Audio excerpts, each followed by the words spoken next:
Sejak tahun 2009, jumlah koleksi di Taman Wisata Puntikayu belum pernah berubah dan bertambah.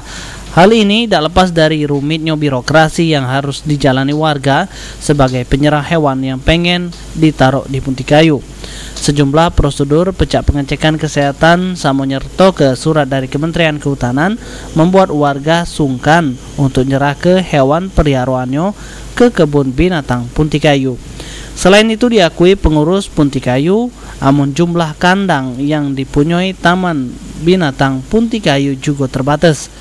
Cuma ada sekitar 45 kandang yang sudah terisi.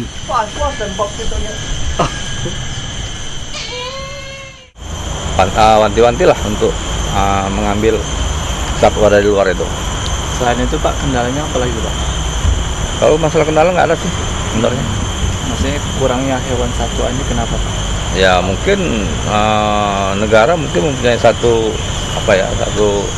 ketentuan, harus ada izin, harus ada surat keterangan kesehatan. Nah mungkin di situ letaknya ini kan. Ya itu yang satwa yang ibarat kata itu istilahnya hewan yang dilindungi. Kalau hewan-hewan yang biasa seperti monyet, kera itu kan bebas semua itu di sini. Di samping itu, kebun binatang Puntikayu memang bukan fokus dari wisata di Puntikayu. Karena konsep yang digawa Taman Wisata Puntikayu ialah konsep wisata hutan pinus, sehingga tidak terlalu ngedepan ke jumlah koleksi hewan di Puntikayu. Sulaiman, PAL TV.